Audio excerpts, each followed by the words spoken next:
All right, welcome to the latest edition of the FPL America podcast. This is David Smith. Travis Hoig. Brian Shesko. Gentlemen, we are 2 days away, 3 days away, 2 days away from the start of the season.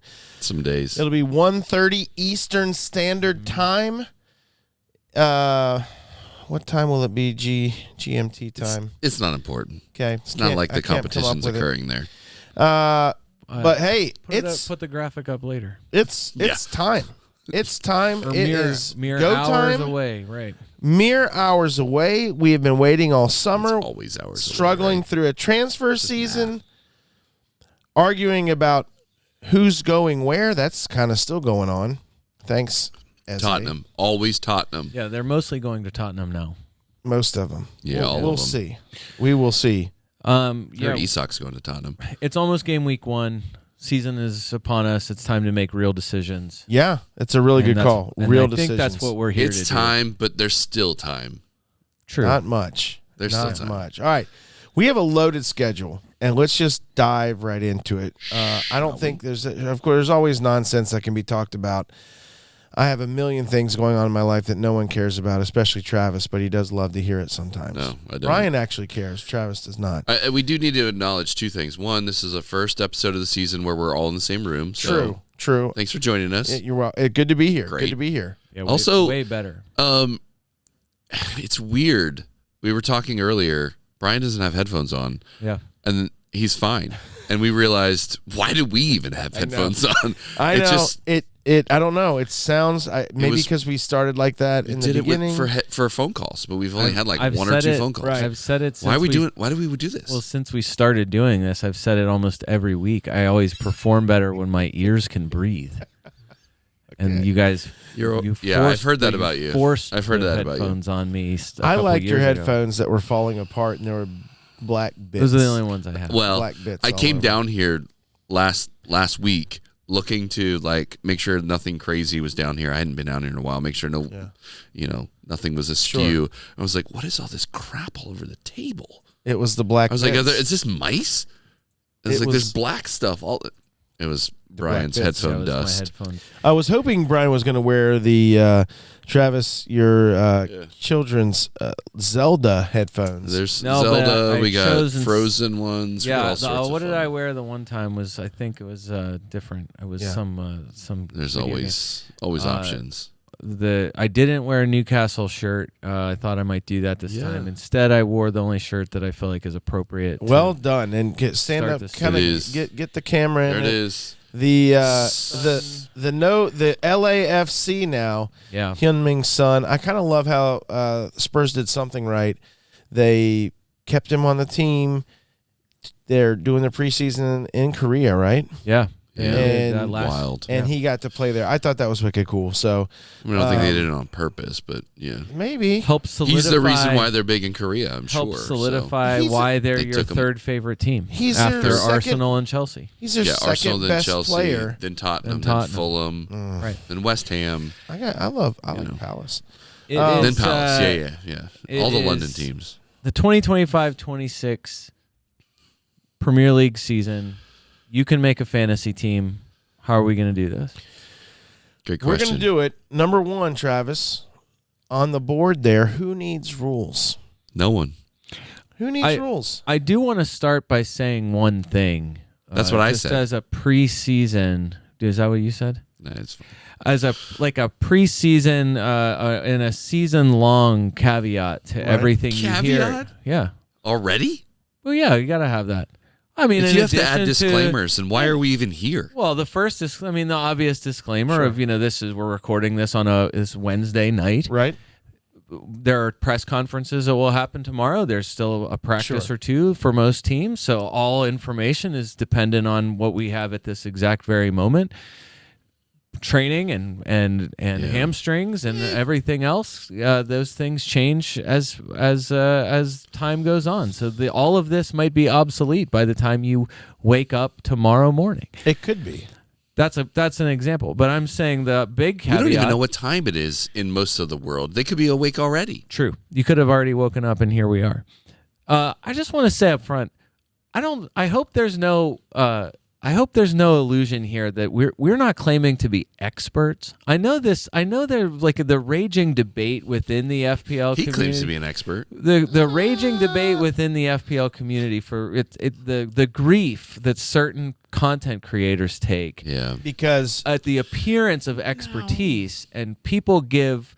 I can think of a few who have taken a lot of crap. Sure. Yeah. For not having a great enough rank. And they have to come back and basically say, I don't know what to tell you. I like doing this, is what it comes down to. Do you like doing this, Brian? It's all right. Okay, good. That's how I feel. I like doing this. That makes one of us. Travis likes doing it. Travis tolerates it. Brian does like it. He's just overloaded with extracurricular activities. But I just want to say it's a really good point. But no one Let him on finish this, his thought. Just the idea that no one he on gets this his words out. No one on this table has an overall rank in any season. I don't know if any of us have touched 5 figures. I'm pretty sure not as an overall rank. You have. I think you did. Did I get to 90,000 or something? No, maybe I did. You got to 50. No, maybe I did. You got to maybe 50. I got to 50,000. Yeah, you were definitely. So maybe one of us has done it once. Yeah. The point is, look, there's like 10 million people playing, and you get in the top 100,000. right? Yeah. But I'm just. And if brilliant. last year taught us anything, That's not the way people. it's hard. But that's not the way people treat the information. So I just want to say up front, if you, no one's going to care. If you hear it, or if you're looking us up and look for an overall rank, and that's going to dissuade you from the information that's here, then please feel free to ignore everything that we say. Everyone's going to do Brian, that anyways, man. I love you doing this because we should do this, and maybe we have, and I just forget every year. When we started this podcast, one of the things we always wanted to do 9 years? was I think it's 8. 8 Number years? one, Jeez. number one, be entertaining.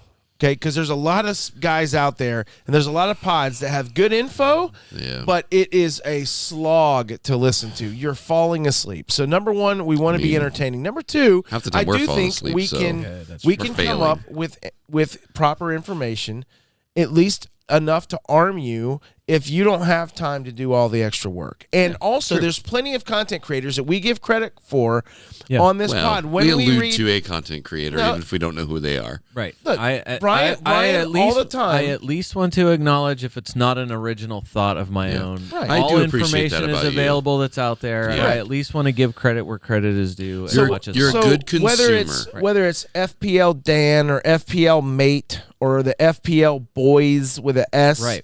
Like, we're gonna give them credit. I've never heard of any of those. and they might not like when you're have- talking about these. I've never heard you mention They that might at not all. have a platform like we do, yet, but that doesn't mean their information's bad. They still have good probably information. a better I mean, I was going to say they probably have a better They platform. don't. Like, we They probably don't. shouldn't have this platform. They That's just don't. I was gonna Brian's say, acknowledging here. What I'm saying, Look, I think what any it comes idiot down with to, a microphone can do what we're doing. Pretty You don't sure- even have to have pretty a much. microphone. Just do it right into your phone. the idea, I think, when it boils down to it, we may or may not be content creators, but we are definitely content regurgitators. Okay. That is what it comes down to. Perfect. And we're good at that. And there's a place for this. Second thing I'd like to say, for this season, as we'll get into it here, as you can see in this next segment, I think one of the big things with the rule changes this year, it's FPL Luke, dis FPL, my second favorite Manchester City authority on X. Is Alex back, by the way? Alex is back on He is X. back. Good for him. He is back. I'm glad to hear I've that. seen him. My guess is Blue Sky's not fun. That's my guess. Yeah, And so a lot of people that left X to go to Blue Sky or whatever other platform slowly coming back to X. realize that X is X is more king. tolerable than you thought it was. X is gonna be. king. Whatever. Point is, Luke said it was, I feel like, a really good reminder to start the season. He suggests if the game changes, then you should also change. And I feel like this like is that. this is the lead in to DEFCON or C-bit, however we want to get to it. But basically saying you don't have to pay attention to DEFCON. You don't have to pay attention to the rule changes and the scoring changes. But If you don't, there are you plenty of lose. ways to play without doing that. But To ignore it because it seems boring Right. or template or whatever It's silly. he says is a silly fluffy. reason to not do something in a game that is all about total points. Correct. So That's so good. he And gave you Thank learned you, that with the FBL assistant Luke. manager chip Right. last Got year. crushed. Hard Right. lesson. and he Got gave the crushed. Hard example. lesson. He I gave lost the the league because of that. Well, I mean, you 60 lost it for a points. lot of other no, reasons. I'm but- serious. It's a lot of points. He gave the example of when, years ago when fullbacks got bonus points for spamming crosses but Yeah. didn't get a return, everyone went to fullbacks. Yeah. Man of the match award bonuses. I don't even remember when. That could have been that was pre that could have us. been 10, 12 Yeah. years ago, whatever. That was a reason to get people in. Forwards who got max bonus points just because they managed to kick one penalty and do nothing else an entire Yeah. game. Right. So just basically the idea that it's not like I personally don't want to be beholden to it, but at the same time, like we're going to talk about it because it's You have to. It's relevant. I think it's it's relevant. Part of the game. It is, right. and It's part and parcel of the game. Which but is I a cliche, right? I But it is don't what want is. it to. I don't want it to matter, but I'm afraid that it might, and so we're going to talk about it. Yeah. And I've my own personal caveat for the season. Point 3 is I still am of the opinion that information is significantly more important than trends And or than price knee-jerk changes. Well, sometimes. transfers and price changes, and so You'll never have more information than right now. Right. Like you said last week. I was going to say it's always This is hard to be patient. The game is 38 weeks long, and this is someone who has quit sometime between Thanksgiving and George Washington's birthday for the past 5 seasons. No one knows And when where he either of does- those things are. And when he does, Thanksgiving for All those, of our listeners are in Malaysia. And when I don't know if he you know that does- about this podcast, For all but that you is what a shout out to non-Americans Malaysia. listening. Thank That you guy- guys for keeping that us guy- on the air. when he does, he always ends up finishing in first. It's really Thanksgiving annoying. is in November here in the United States. It's a celebration of we have giving thanks. It's pretty Okay, straightforward. I really wanted to hear much. what you were going to say. George Washington's birthday is in February. Who is George Washington? It doesn't George matter. Washington It's not important. also was the Wooden first president teeth of the is United what it States. is. For those of you, And who, we do have a lot of international listeners, so it's probably good that you cleared that I don't up. know if many of you are history buffs, but the Right. first president of the United States. I also know that the first prime minister of Canada was Sir John A. Macdonald. So that's a really important. Wow. That's an important. Our numbers are low in Canada, so that Well, was let's useless. get That them was up. useless information. That's Hockey Town. All right, so all of that, all of the pointing- lead in. All right. Also, he's pointing at our He's prompt pointing at- screen. he's I'm pointing at our camera crew. I want them to zoom in, and I want to get to DEFCON. Okay. All right. Travis would like it to be C-biscuit because of I don't know if you're C-biscuit, C-bit, or if you are DEFCON. The point is, this is the important time now for us to talk about DEFCON. Also stands for defensive contributions. Defensive contributions doesn't does it? matter, and more importantly, how much do you care? I care a little. Okay. For midfielders, I think you definitely care more than defenders, right? Because the no. primary question that I have about DEFCON, when you talk about do you care, it goes back to the age-old question of defensive players. Are you going for the flying wingbacks that are going to give you offensive contributions, or are you chasing clean sheets? If you're chasing clean sheets, then DEFCON probably matters because it solidifies that quest for the elusive six. Right? I was going to say it's the exact opposite of Do you what think so? said, that it would matter a lot. It will matter for defenders. That are offensive, that are There are certain players I it will think benefit, but midfielders, I don't know if it will matter as much. It 'cause will matter for some. returns are bigger. so Declan Rice, Caicedo. Declan Rice, believe it or not, so someone way smarter than us has put up lists of who would have benefited the most from points. Right. That list is out everywhere. Right. Like, this is not new if you're paying attention on X.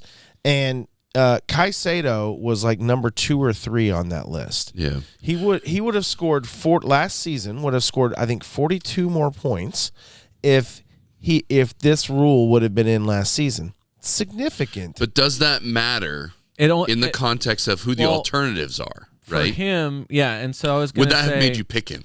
Well, I don't know because Caicedo's not. He's never. So he's never giving you off cons. Okay. Did you see what I did there, Brian? Offensive contributions. Yeah, yes, off-cons. I got you. I think we need to bring that into the lexicon. If this pod can originate Steve, surely we could originate off con. Even though you Brian, I thought you originated that, but then you told me FPL, FPL did. All right. So, anyways, Caicedo won't give you off cons, but if he gives you 3 points for a clean sheet, and then gives you 2 more, and you get 5 out of it, that's not bad. Basing it on his pound dollar price, which is currently at 5.5. Now, where I think it's going to make the most difference is for center backs who are diving in front, blocking shots, winning headers, getting clearances off set pieces, and tackles. Also, the center backs, certain ones, typically are getting anywhere from 2 to 5 goals per season. And that doesn't sound like a lot, but if you're getting that on top of a clean sheet from a center back and he gets you 2 extra points for some DEFCON, like Tarkowski, and everyone knows Tarkowski I think would have had 44 extra points last year on added on to his point total, and he was already somewhat highly owned throughout last season. Although now you don't have to rely on Everton getting a clean sheet and or the every 6th game Tarkowski putting in a header. Caicedo would have scored. He would have been. This is FPL. We've referenced this guy before. Cal? Yes. Calle. We have definitely referenced him before. He put together a couple charts of just showing the plus minus of what factoring in DEFCON points for midfielders. He did it for defenders and midfielders. I think somebody else did that for forwards, and the only forward who would have gained any points for DEFCON at any point last season was Jared Bowen, and he did it once. Okay. So it wasn't Bowen a midfielder last season though? He was a midfielder. He was. Oh, okay. But I'm saying that but now he's a forward. It benefited forwards 0 to have it. So Caicedo would have been 16 midfield places better. Wow. Compared to last season, but I think the total points still would have been like 20th or something. It would have it would have put him. The issue was it would have taken him from under 100 points to 130, 138, and it got him. I think that was another lazy FPL stat where he would have scored similarly to Eze over the course of the season. Oh wow, closer to So basically, closer to Bruno G. Significant. Well, I think that's the idea. Is that it's significant in the sense as long as his price is right, you consider it in a way that you wouldn't have otherwise. Which was my primary point, right? So there's guys in midfield that become useful to you in a different way, but the question remains, to your earlier point, does it matter? Because the guys that are already scoring relatively high are now also going to benefit from that, and some of them can. Here's your even though their defensive contributions are low, if they're getting credit for it now on top of their offensive contributions, doesn't it kind of offset a little bit? A little bit. Also, again, clearances. We covered that. Clearances, blocks, interceptions, and tackles. If you get 10 or more, then you get 2 points. Where was Joel Linton on all these lists, by the way? Because that dude is all those things. That's a good call. His injury kept him from being on the list. So just another housekeeping point on this, just to be very clear. I don't know if there's any confusion about this out there anywhere. It is capped at 2. You don't get 2 additional if you get 20 points. If you get 20, you could get 100. An important distinction. It's 10 or more. It's capped at 2. If you get to double digits, you get 2 points, and that's it. Right. Which is great. That's 2 points you wouldn't have gotten otherwise. Yeah. 2, I feel like a good, for example, especially for midfielders. FPL Mate brought this up. Oh, hey, we talked about it. FPL Mate. Thank you, Dan, for doing this. He gave the for example from one popular, or at least a content creator popular pick compared to another low end, I would say a low end midfielder. Okay. He used Elliot Anderson, right, hottest ticket in FPL midfield right now. And Simona Dingra. Dye might be up there, but yeah. From now Sunderland. Was Brighton, now Sunderland. Mm-hmm. He said, think about it for 5.5, two 5.5 midfielders in FPL. Game weeks 1 to 6. Let's say Elliot Anderson gets one return and hits the DEFCON limit multiple times. So let's say he goes 4, 2, 3, 2, 5, 4 in the first 6 weeks. So he hits the DEFCON threshold multiple times. That would just gave an example of that's 20 points. Yep. If Simona Dingra gets no DEFCON and scores a goal in one of those games, he could score 20 points too. Gotcha. 2, 3, 9, 2, 2, 2 also equals 20. And his point was basically if someone like a Dingra gets one goal, which he will, in the opening 6 games, he'll score one in the first 6 games. He can probably match, if not exceed, someone who is strictly a defensive midfielder, really and you're relying on DEFCON. Yeah. My other favorite way of pointing this out also involves Elliot Anderson. It's from FPL Tactician, Andy Martin, everyone's favorite curmudgeon, who I think is increasingly funny. I find him increasingly enjoyable. Right. He said, remember, guys, when Elliot Anderson gets booked, just misses out on the +2 defensive points and gets 1 point for your game week. Yeah. Don't sell him for the attacking 5.5 midfielder that got a double-digit return. Right. You got Anderson because he'll get 3 or 4 points every other game, and that's what you wanted.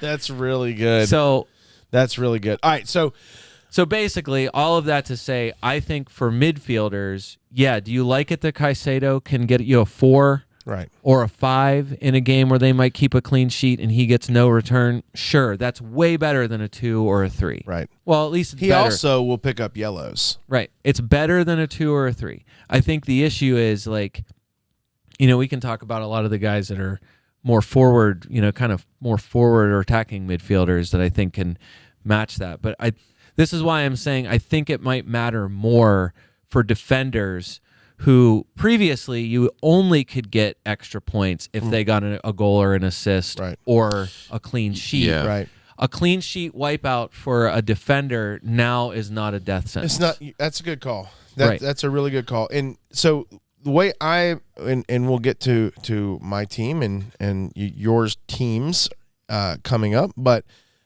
I initially had one DEFCON guy. In other words, a lower price midfielder that could possibly get points. I think the only reason why this has so much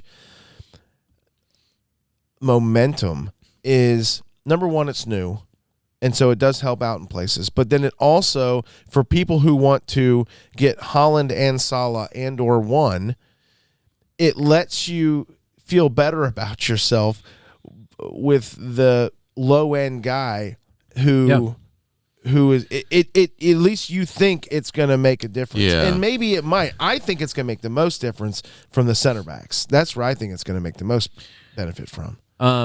2 other opinions on this, specifically for defenders. A player or a creator we've never talked about ever, it's the first time I've ever seen him, was FPL Marcelo, Marcello, is now made multiple kind of imploring claims here of you need to be playing 4 or 5 at the back or you're going to get left behind this season.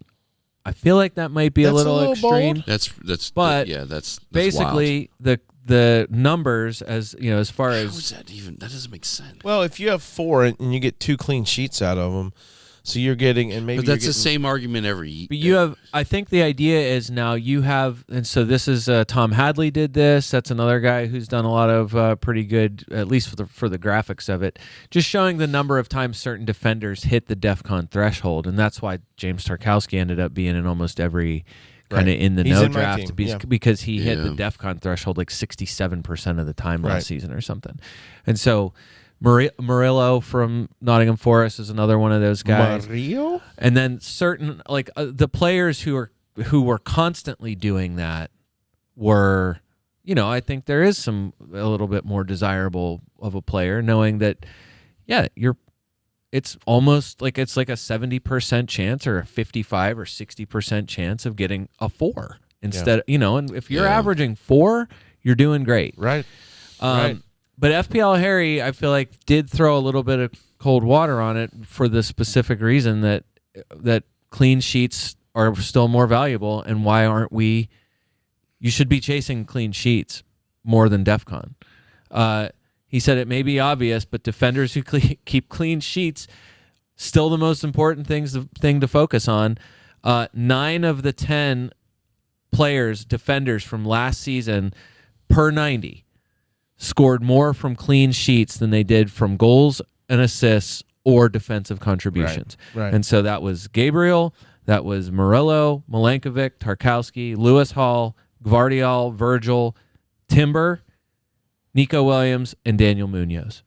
6 of the 10 of those, as he said, scored more from goals and assists than they did from defensive contributions too. That's interesting. So, I see the appeal of going for some of those guys because they were just good players. Virgil's just good.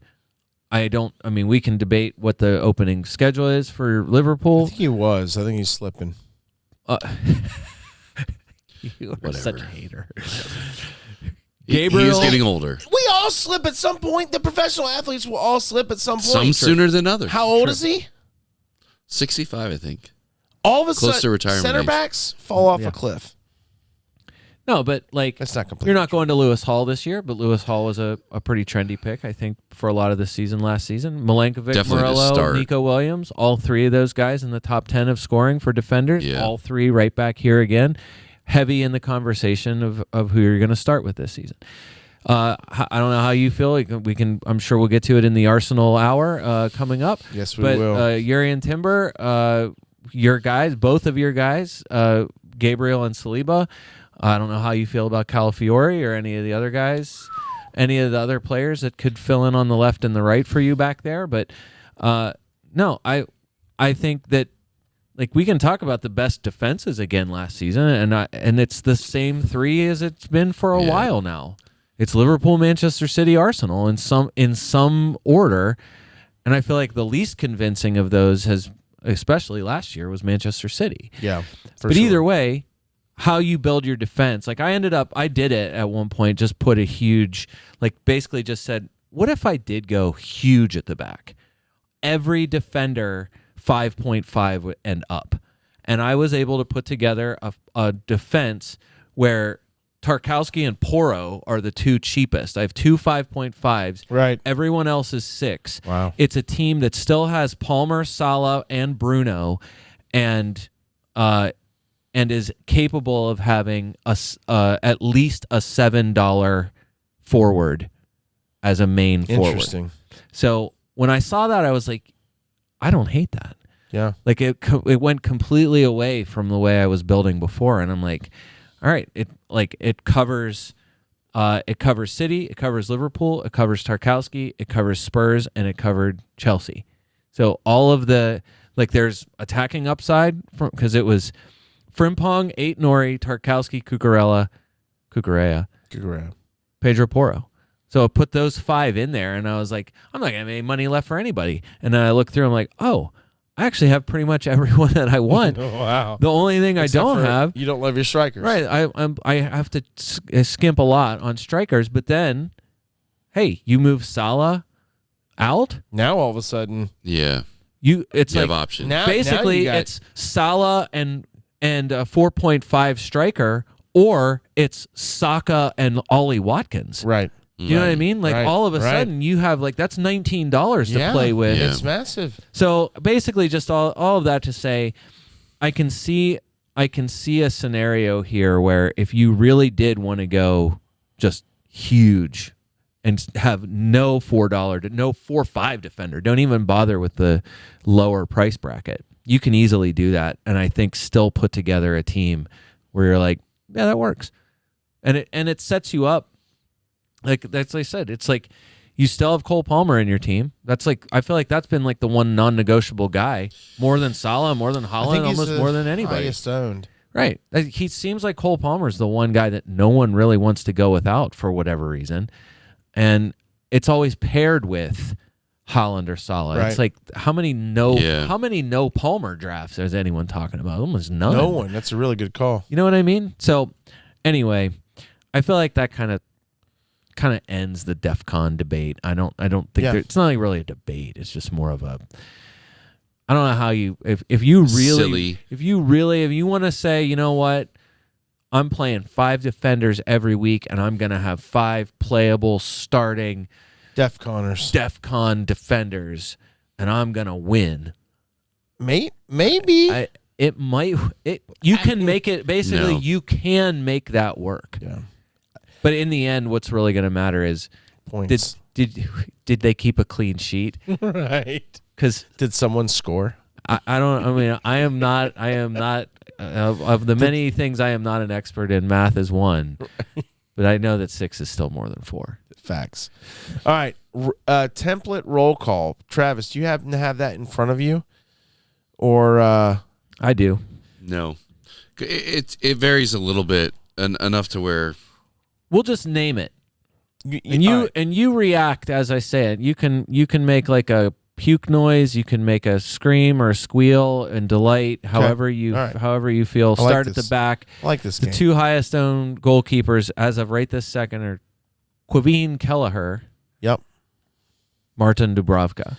Dubravka goalkeeping now. He just changed for Burnley. Presumably, all we can say is presumably to be first choice. We don't know yet. He was flagged with presumably a temporary injury. Okay. Kelleher, same. Flagged. But it seems to Kelleher for Brentford. Your defenders, I just kept it at 20% because I feel like people is like. By the way, I feel like about both those. Right. You have neither of them in your team. Absolutely. You have one of those in your team. Who? Goalkeepers. I have Kelleher. Okay. Defenders, I think we've changed. When I wrote this, it was Wan-Bissaka was actually the most owned, but I think Frimpong has now passed him. He did. Wow. So Frimpong most owned, Wan-Bissaka second most, and then Konza, Virgil van Dijk, Ryan Aït-Nouri, Mickey van de Ven, and your guy Dave Gabriel. You named way more than 5. But I'm saying those guys are all over 20%. Okay. Those are 20% or more. To me, that is a pretty high threshold to start the season for defenders. Personal note, the masses cannot stop making Ola Aina their first choice Nottingham Forest defender. And that still burns you from last season. I do not understand that. But whatever. Keep picking him. 17.1%, at least as of a little bit ago. You know Alex Moreno's at 10.5%, by the way. We can talk about that. I just wanted to throw that out there. Yeah. That's pretty high. It is extremely high for somebody who's not playing. Exactly. Midfielders. 3 runaway favorites. To me, 1 iffy guy, and then a few other high selected options. But Palmer, Salah, and your guy Wirtz, Travis, your top 3. Kudus, still way up there. Yep. I think at 23. He was at 23. He was in my first team. He was at 23.9%. What did he do today? Anything decent? He took a nice shot. He looked lively. So basically West Ham. Yes. Again. Yeah. Pretty much. Yeah, but yeah. But when you do that against PSG and it's noticeable, I feel like that's different than whenever you do it when you're playing for West Ham and you're playing against Southampton. Kudus is there, and then Morgan Rogers, Bukayo Saka, Bruno Fernandes, and Brian Mbeumo are all highly selected options as well. I don't hate any of those, but I think there are guys I would absolutely not choose. Yeah. And then forwards are a bit of a mess just because Joao Pedro is still the runaway number 1 most selected.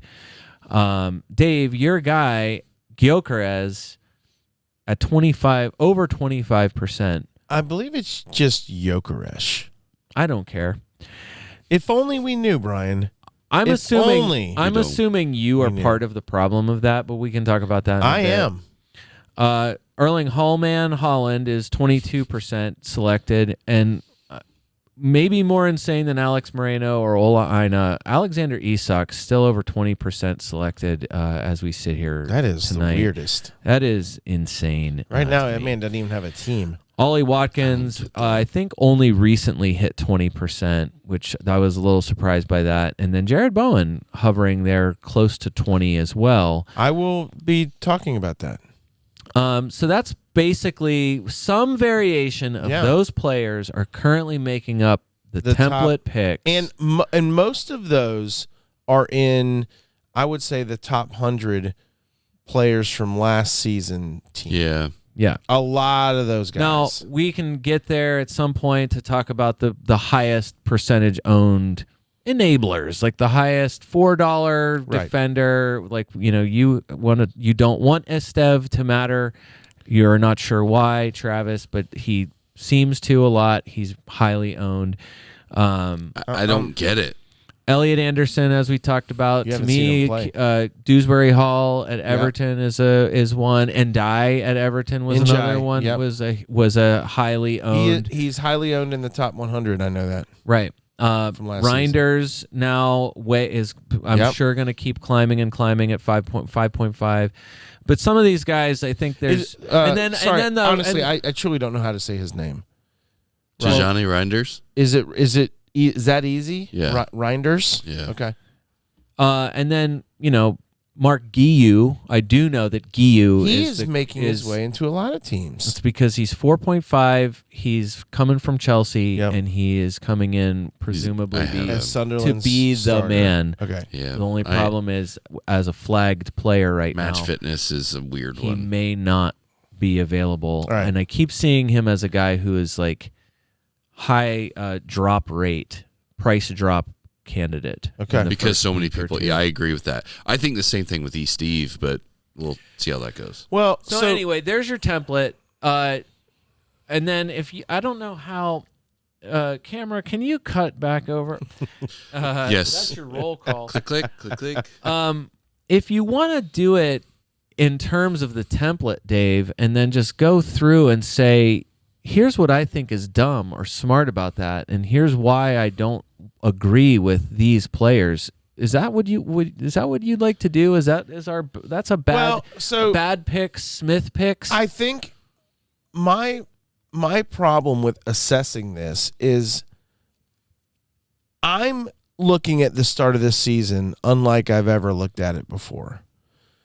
In the past, I've looked at it like everyone else, where I'm looking at what are the players that I don't have to transfer out that I think are going to be producing over the next, 10 weeks? Right. 10 match weeks? And that's been fine. But I started to realize, whether it was seeing other people's opinions or me just looking through it, is why should... Hold on one second. Let me go down here in this thing and see what I can find. Oh, no. Why should I... If I look back at years past and I look at if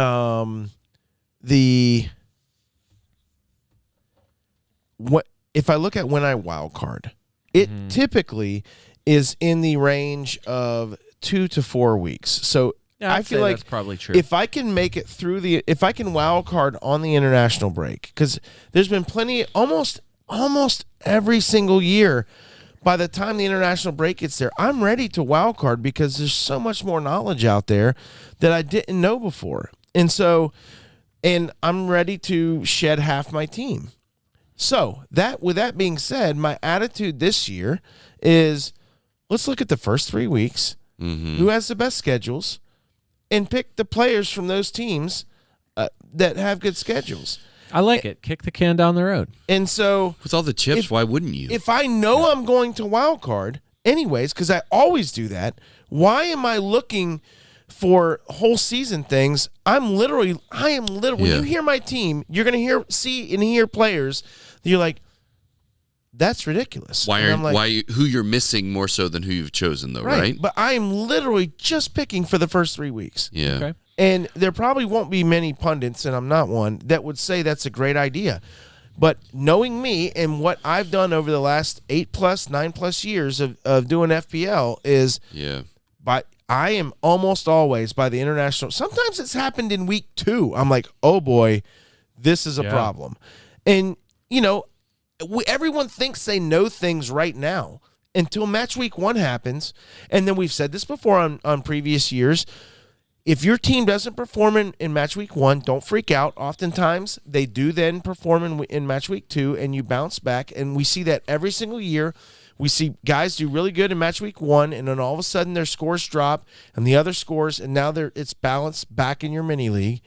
So I understand that happens. But for me, typically, I am wild carding by the 4th week, coming off the first international break. And so that's how I've gone about picking my team this year. I think one of the big ones, it's not really enough to lead the show with, but I think the DEFCON point threshold picks are going to reveal themselves. I am totally in agreement with anyone who has said that. Just that you're going to see pretty quickly, I think. You'll find out which defenses are going to be magnets for that. I think in the first, you might see it in the first week, you might see it in the first 2, and the 4-0 defender that you felt like you needed to have to start with is now been eclipsed multiple weeks by another 4-0 defender that you weren't even considering. That's entirely possible. And how are you going to deal with that? What I was going to say, one good way of organizing what you're about to do is the Salah and or Holland team structure. That's a good or good point. Another way I would like to how big is your middle is basically what I think this kind of comes down to. How there it is. How big is your middle? How big is your back? Big back? Or how big is your middle? And I think it seems like based on just the percentages, because Holland is only 22% selected right now. The obvious deference here is to the greatest player in the history of world football, Mo Salah. So is that how you've set up your team? I mean, he might not be wrong. Is that how you've set up your team? Yes. All right, so how have you decided? Have you made a decision about no Salah or Mo Salah? No Salah or Mo Salah. We've already done that at the end of last season. Sure. We've already played or that. Sal Ya. Oh, is that a way? Okay. Is that something? I don't. So coming into today, Salah is in my team. Okay. It's been difficult to get away from the fact that over the last heavens, how many seasons he's played for Liverpool on opening day, he seems to crush. That is a hard thing to go away from. Now they're also at home. I love a Salah at home against a Bournemouth team that lost both their center backs. Yeah. Bournemouth was a tough nut to crack last year. In 100%. fact, they might have actually beat Liverpool last year. Maybe. I can't remember. No, they lost 2-0, but it was nervy, and it took a while for Liverpool. I thought at Bournemouth it was a tough sled. Oh, both matches against them were tough. Yeah. So I don't know. Yes, that matchup looks great. But then after that they're at Newcastle. And then, are they at Arsenal? Or are they home they're Arsenal? Home to Arsenal, but it's still Arsenal. But still, it's Arsenal, and I was talking to my brother Matt, who we chatted with briefly before the pod started, and there was, I think, 6 games last year where Arsenal had more than maybe 6 games last year where they had 2 goals scored against them. I'm not sure they had more than 3 goals in the league scored against them. And it was similar stats the year before. And so I think that, Salah could score against Arsenal. He's done it plenty of times. I just don't think, how much is it going to happen? What kind of Newcastle team are we getting here? It is at Newcastle. It's the home opener for Newcastle. Newcastle gave Liverpool all they could handle last year. Now, they're without their talisman. Are they going to bond with that, or is that going to start tearing the team apart? And I just I don't know, man. I just, if I'm managing for the first 3 weeks, I'm like, man, do I want Salah? Because I'll tell you this, in my team currently, if I pull Salah and Steve and Caicedo can turn into Bruno Fernandes, Gakpo, or Verts. So I still trying to get some of the Liverpool offensive machine, and Cucurella. So wait a minute, like, which one of those groups is scoring more of the first 3 weeks? And Chelsea's schedule, one reason why Palmer's owned so much is Chelsea's got the best starting schedule probably to date. Now, I have seen a lot of, I think I've seen that, like, I know captaincy eventually is going to come into it. Game week 1, I think the comfortable choice is Salah. For sure. Right. So then if you don't have 2 weeks after that, it's less desirable. And I would say even in week 1, Haaland is playing Wolves. Yeah. That is, to me, it's a comparable captain depending on how you see Manchester City. Yeah. Wolves also. And also how pathetic Wolves have been. Wolves lost Cunha, but Wolves finished the season kind of strong last year. I don't know if you remember. Right. But they were better at the end of the season. Right. They kind of did what Palace seems to do at the end of the season, kind of come on strong. And so I'm not saying Wolves were crushing people. I'm just saying they didn't mail it in. Right. But they also lost they didn't just lose Cunha, they also lost Ryan Aït-Nouri. True. And that was basically where their offense was coming from. 100%, yes. They replaced with a couple. I'm not saying they're going to stomp them, but they've lost every game in preseason. And my other thing with City is this: they seem rough. It is a team that this is a far cry. This is a team with Bernardo Silva's still not in the team, right? Is he gone? I should know this. He's still there. He was Club World Cup. He's still there, but he's not. He definitely doesn't seem to be in the starting lineup. Right, Bernardo is there, Gundogan is there, but they brought him in at that Gundogan is free last season. These are guys who are not going to be starting. They have unless Savinho goes. Cherky. Obviously Foden's there. He's Cherky's flagged. Probably good. Yeah, Doku. Cherky's probably going to start. Yeah. Rodrigo. Rodri's not going to start. Nico, right? Yeah, Rodri's not ready. That's I think that's an important distinction. Nico against Gonzalez, the Haaland. Okay, so numbers. City is without Rodrigo. They're without Kovacic for now 2 months. So City already is a different team. Well, hold on. City's already a different team without Rodrigo. Kovacic was able to, at the end of last season, mask over some Rodrigo defensive cover wise, yeah, a little bit, and help. And De Bruyne's not there. My point being is, I'm not sure City knows exactly what they are yet, and they have a lot of new parts. I will say Reinders and Cherky are both upgrades to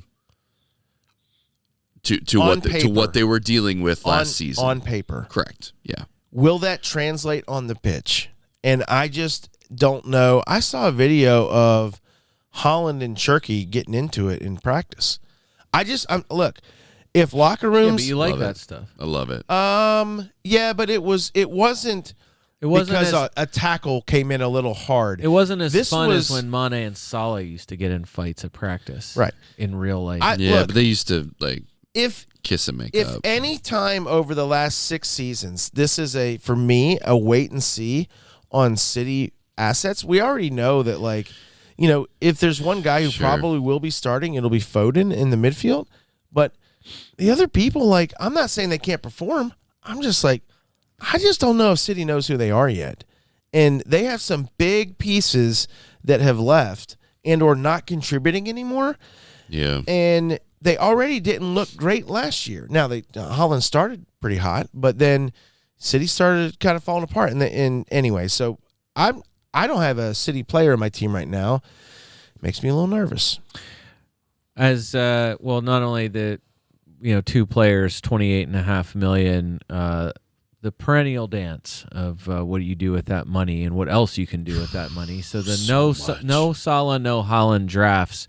Anyone who has publicly talked about that has said what you expect them to say, which is, I love this so much. Right. I love not having them because look what I just did with that money. Much. But As Big Man Bacher put it not too long ago, would you rather have Cole Palmer and Wirtz or a $5 million midfielder and Holland? Because we that's just the talked difference. about that a second ago. Would you rather have Salah and Steve, Guiu or a $4 defender or whatever, or would you rather have Saka and Ollie Watkins? To me, it seems like that's the most obvious choice, and the thing that seems like it takes over everyone's brains in that at some point is, well, who are you going to captain? Are you going to captain one of those guys? It's like some weeks, yeah. Saka in week 2 is against Leeds. Mm-hmm. Yes, I will. I think you will absolutely captain or the yoke guy. Nobody's doing that. You are. Dave is. Dave's messed up. You guys have a bet. You guys have a bet to get to. I'm again, like I said. I mean, until I put together a huge at the back team and realized what was capable. What you're capable of in that, and then all of a sudden it's like, wait, do I really need that? Do I need to have Salah whenever I can spread this out? And now weeks 2 through 7 or whatever, as soon as Arsenal's schedule, basically, like they're more viable in the first 5 weeks, 6 weeks or whatever compared to Liverpool, or at least for a while. I don't know, man. It's tempting. I don't know if I'm going to have the guts to do it, but I am still tempted. So the other way I was going to put this is, can you agree, like you were just saying with Manchester City, it doesn't seem like Manchester City, at least for right this second, has an attacker or attackers that can cover what the peak of Haaland is. But what you need to talk about is Liverpool does seem like they have attackers now this is a good point. Who can cover what Salah does. You are not talking about Luis Diaz having a few games where he outscores Salah anymore. You now have not only, and this was something that I feel like was extremely good, the podcast that Late Riser did with, that he did with Big Man. No, he did a podcast with Distance Covered is the name of the account. Basically, he's a Liverpool fan. They've done it. I think they've done it multiple years now. But basically, lets him, because he's part of he does some of those Arsenal fan accounts and stuff like that. Like he's involved with some of the more tactical analysis stuff with Liverpool. But basically, just to say, he made the point that Liverpool clearly does not want to rely as much this season on Salah as they did last season. And they're set up to not. Right, and he called it a rebalancing and just said whether it is. Right, and just saying I think he's done after this season probably. He said Travis 14 and a half, so much more expensive than so many other players who can get similar returns, which is, and I think that's the assumption that's going to be hard to overcome. Right. A drop in returns compared to last season on the grounds that that things will be spread out way more than they were. Everything was so Salah concentrated.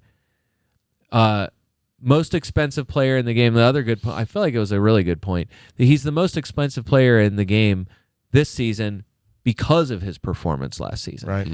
Haaland was the most expensive player in the game last season because of his performance the previous season. Right.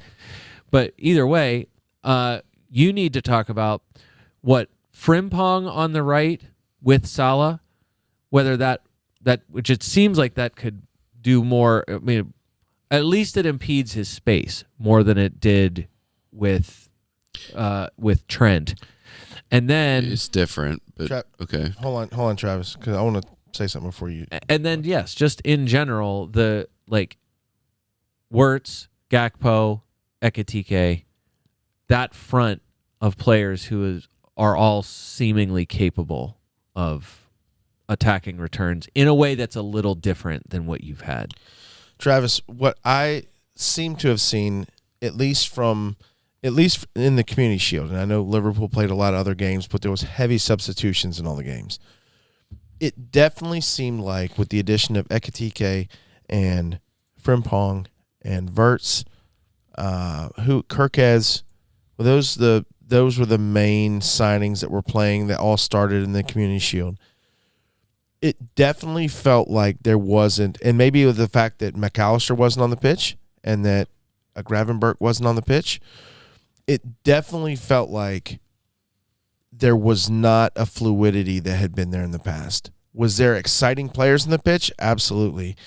It didn't seem like Salah was getting many touches in positions where he could score, and or even assist. It seemed like at times he seemed to be. Again, I'm saying all this because I want you to tell me where I'm wrong, because I'm sure I'm wrong. And Liverpool gets the goal, a well-played goal from Ekatike early, and then they get the shas that Frimpong scored.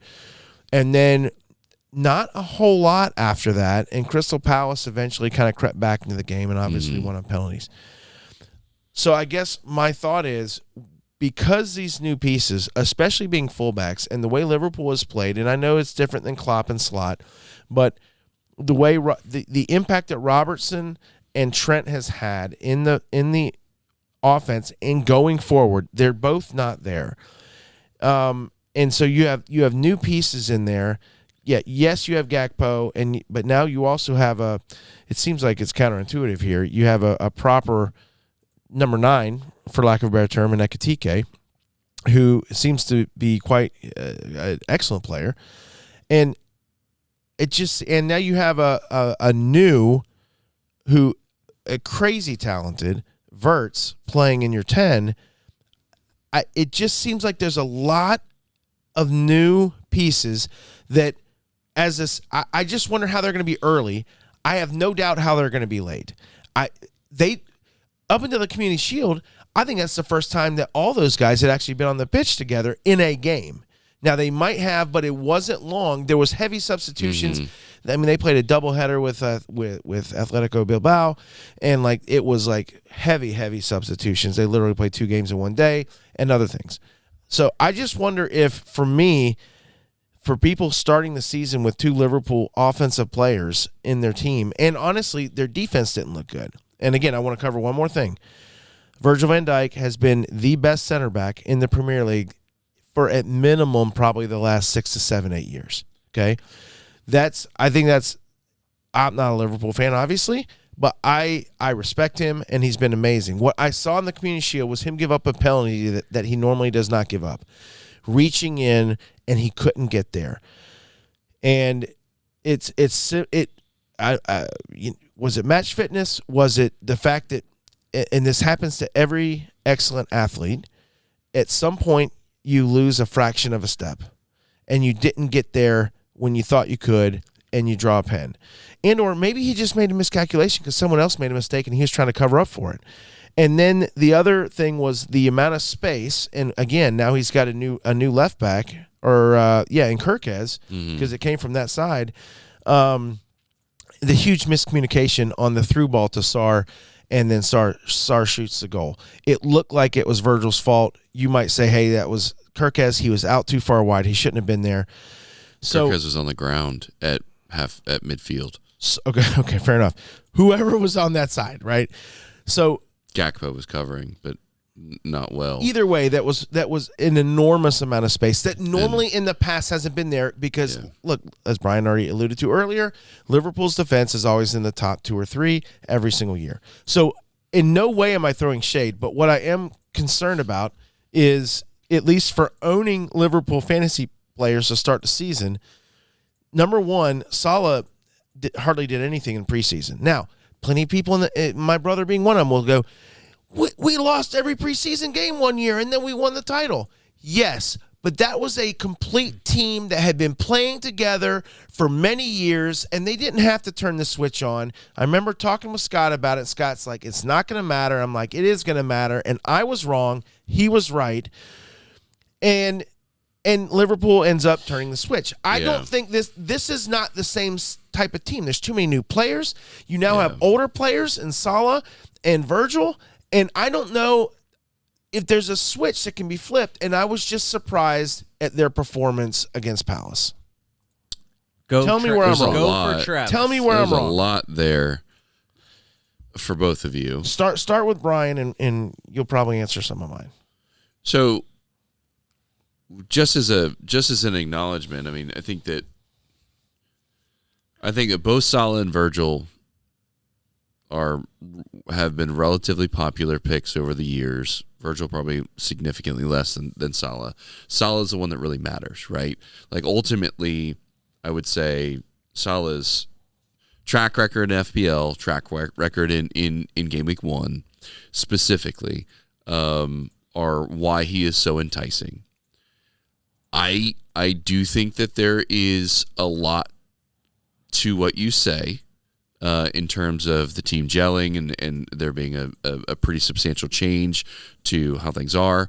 I don't know that preseason matters all that much. The Community Shield more than all those other matches. But I will say that tactically, things are definitely changing. From Salah's perspective, there's a couple of major things that are making me think that he's probably not a lock for Game Week 1. The first of which is their schedule isn't awesome. It's not great. It's right? Home Bournemouth, at Newcastle, home Arsenal, which is not ideal, right? Guys like Salah, we are generally fixture proof, but given that the team is transitioning, I will say that makes you definitely a second guess whether or not to put him in the team. At least early, right? Correct, for sure. That said, I will say that Frimpong helps more than he hurts, and early tactical analysis says that there isn't a concerted effort to not involve Salah. And I know I mentioned this pre-pod, but Adam Cleary's done a pretty good job of evaluating specifically the Community Shield, and has highlighted that there is the exact opposite. It is a tactical shift to the left side, specifically to get Salah space so that they can involve him in more meaningful ways when he does touch the ball. His touches specifically were relatively low in the Community Shield compared to his averages for last year, but every time he received the ball in space. Okay. Pretty much. He wasn't double and triple teamed like he was all last season. He just didn't do anything with it, right? Which isn't uncommon, right, for him. He gets rhino-footed pretty often, right? But at the end of the day, he does turn up in big moments pretty regularly. Last season was the first time that I remember watching him where he didn't seem to do much the whole game, but 80 minutes and on. You remember how many times he affected games 80 minutes and on? And I think that doesn't change regardless of your age, right? Ronaldo's very similar in that respect as well, right? He does nothing messy, very much the same, walks, and then all of a sudden a burst of magic, right? I think Salah is a similar player, not in that he's in that same category necessarily from a overall quality or even a career standpoint, but from like a effect on games, he has that same capability. And so I think from an FBL standpoint, that's all you care about is those moments, right? And so I think that he's still viable, although the schedule is terrible. He's got a lot of stats working in his favor, and I think it's a coin toss. To the Frimpong side of things, I think Frimpong helps him. He's different than Trent, but he's more like a Trent from early Klopp years where we had the flying fullbacks going forward down the wings and throwing crosses in, right? Where Robertson and Trent had the assist competition going on, who was going to have more, and they were really close through the entirety of the season, right? Much more like that than later season Trent, more recent Trent, where he's inverting and drifting into the center, into the midfield more often than he's going down the side, right? Frimpong is much more down the sideline, put it across, down the sideline, cut inside, right? And so ultimately, I do think that is going to change the way that Salah has played and change how he has been effective. But he was effective when Trent was throwing the ball into the middle, right? But because of that tactical shift to the left, Wirtz wants to operate in that space as well, off to the left, right? We're packing the left-hand side, opening up space. Frimpong goes down the side, and it opens up space for Salah to drift in towards the middle, right? Which is not a bad place for him to be, drifting more to that right central location. If Frimpong does what he has done in Germany and what he's done in preseason, which is basically blow past everybody because he can. I have never seen a more electric right back ever. If he continues to do that and makes quality passes to Salah, I think he still has a chance to do something. As of is he worth his 6-0 price? He might be. He really might be. He's probably the one player that I would like to own the most, but he's also the most. He's other than obviously Salah. He's the highest priced guy compared to what I probably should own. Right. So 6-0 is just kind of a little astronomical for your defense right now, right? There's so many guys around the 4-5, 5-5, between 4-5 and 5-5 that are going to get you good numbers, right? Speak paying for yourself, 6, man. Paying 6 back, seems buddy. silly. Paying 6 seems silly, No right? way. All that to say, awesome. I don't think Frimpong, Wirtz, or Salah are the Liverpool noisemakers that we need to be talking about. I absolutely think that Gakpo's the guy that we need to be going to. And I've been tweaking with my team. And so I have a team right now that does not include Salah and instead includes Gakpo, because I think that Gakpo and Ekitike are going to be the ones that are shouldering the majority of the tap the ball into the net work rate. And all those other guys are going to be super busy and super eye-catching, but are not going to have the numbers like Ekitike and Gakpo. Will Salah score 200 points this season? FPL points. How many? If I had to bet right now, I'd probably say no. Season? I'd probably say no. Wow, Dave, you say he is going to clear 250. Write it down. Last season, 344. I think he's 344 last season. So that last year was a ridiculous. Yeah, year. I think it's close. I think 200? he's probably somewhere around. I think that's probably about where he wants to. That's about where he would be. So 200 would put him in the Palmer range. That's a Palmer. That's what Palmer was 214. Right, and when sometime not really. No, he just went so cold. He went real life cold. Okay. And he was a non-consideration. Partially because he was as cold as whatever, colder than a polar bear's butt. Cold as ice? Cold. It's cold. Ice. And I would say if Salah is 14 and he goes cold, that's way worse. Yeah, we've talked about that. We talked about that. At this point, the price matters, but I am saying right now, I think he will not be in my team when I start. I'm sure there are plenty of people. It might have been FPL Olympian. I know there are some prominent accounts out there, people who have kind of grown in followership, at least on X, in the last couple of years, who have kind of made the point has been made. I would captain Salah maybe once in the first 6 games. I would captain the first game. It has to be the first game. I would captain Haaland at least 3 or 4 times in the first 3 or 5 games. That's a really good point. Yeah, I would rather start with what. And I'm not without Rodri. I'm just saying that's like that. That's them. That's other people, saying that, and whether that's just for that's a kind of an irritating way of engagement farming, or if that's really the way they're going to play the game, that's totally fine. I'm just saying, like, I can understand the appeal of going against. Yeah. I kind of want to a little bit.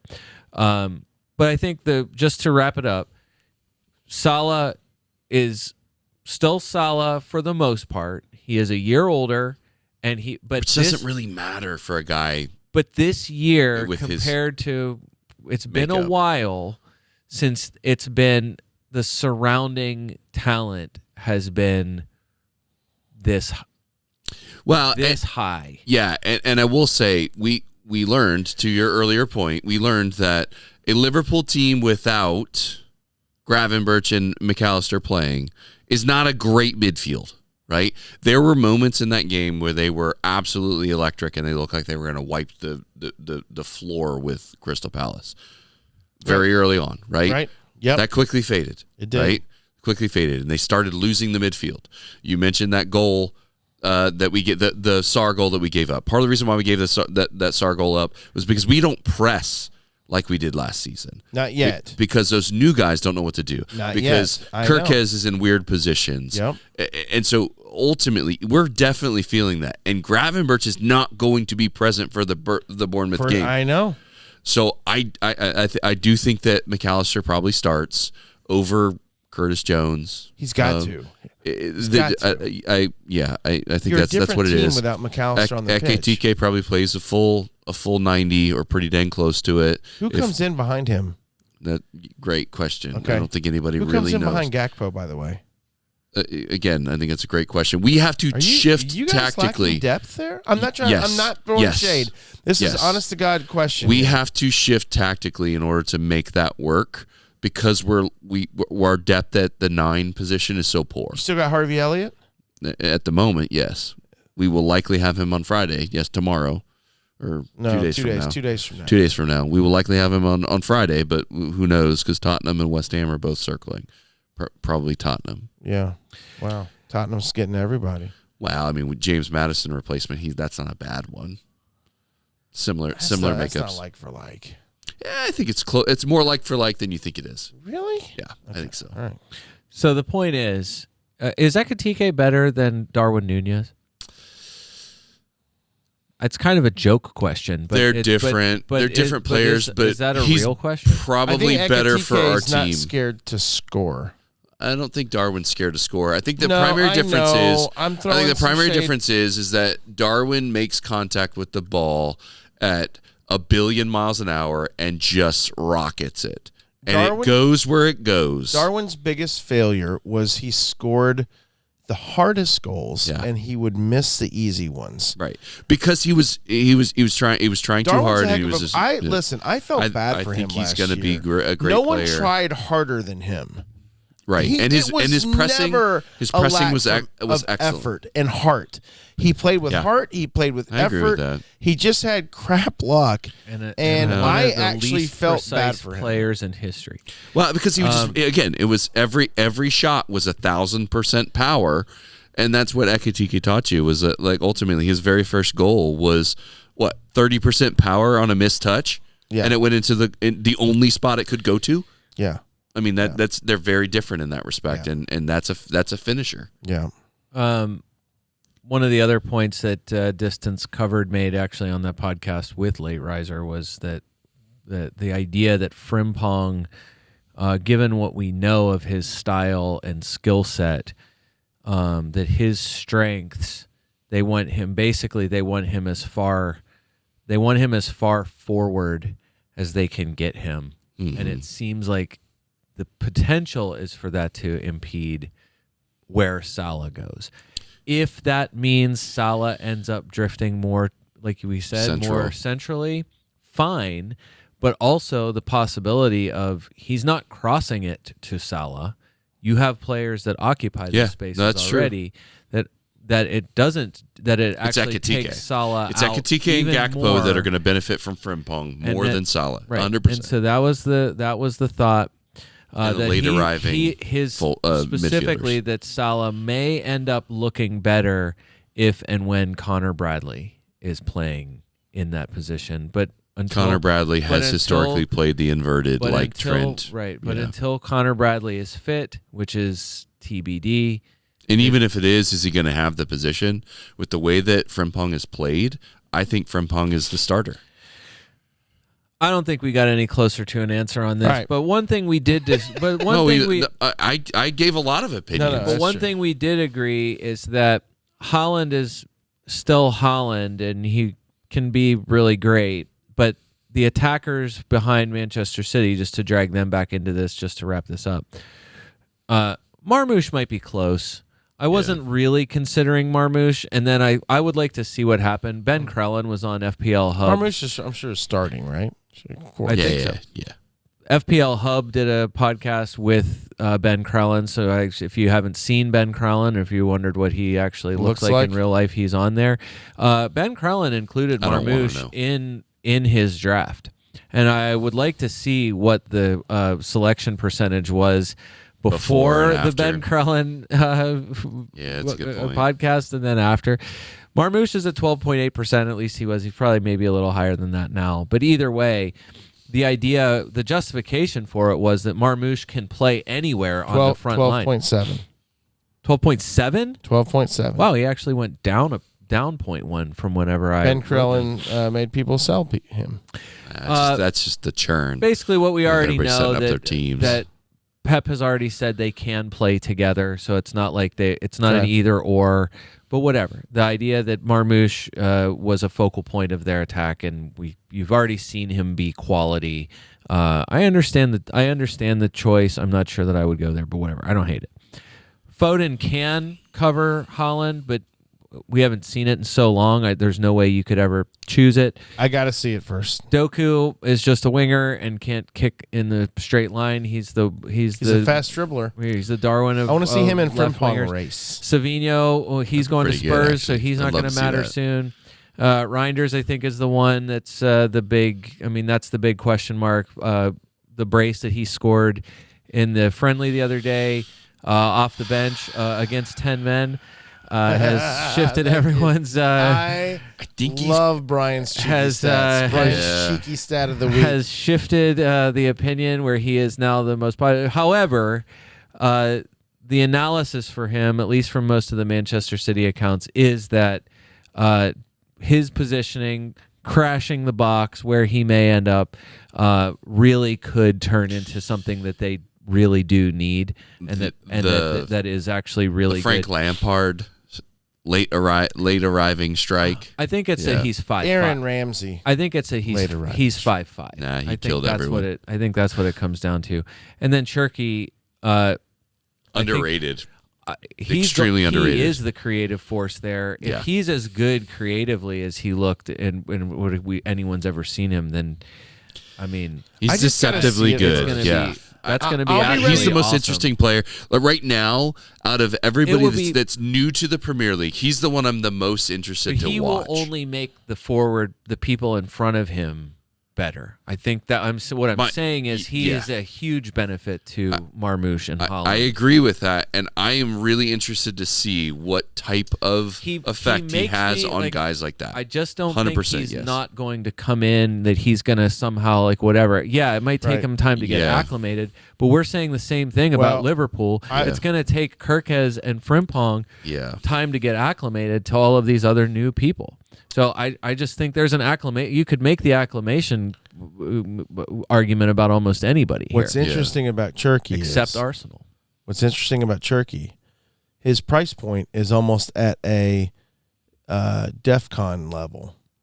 Okay, defensive contributor, defensive contributor, defensive contributor.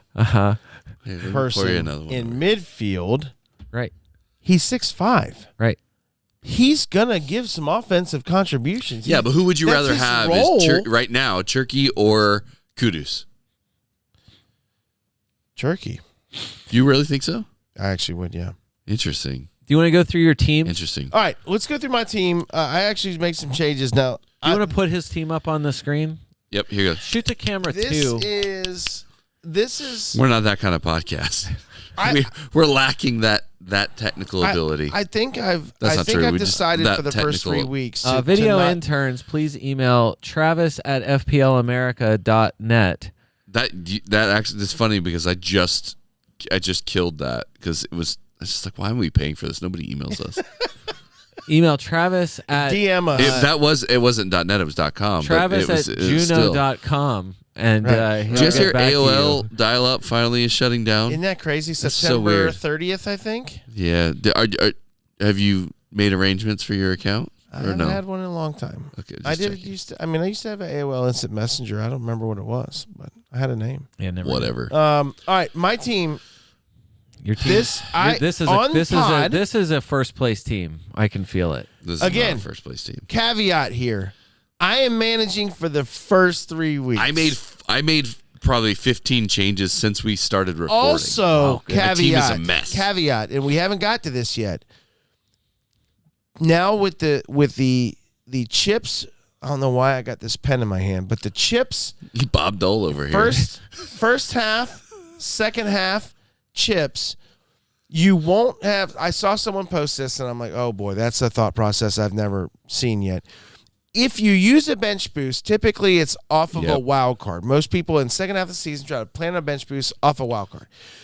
Yes. This is the only week, the entire season, where you can wild card and bench boost in the same week.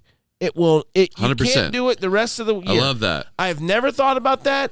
I'm literally managing to bench boost this week 1. I am doing the same. There you go. I Good love job, it. you guys. I love it. I love this. So 100% yes. I am. Whoever came up with that, it wasn't me. And when I read it, I'm like, oh boy, that is really smart.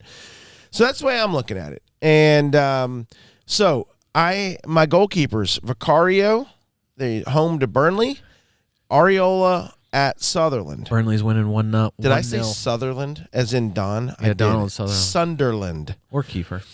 Kiefer. All the way.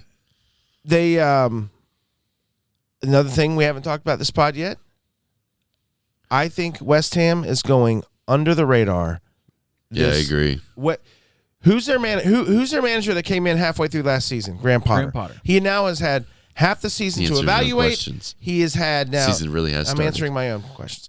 And now he's had a whole off season without European play. And Graham Potter, other than Chelsea, has had success where he's gone. And West Ham has a great opening schedule. Yeah.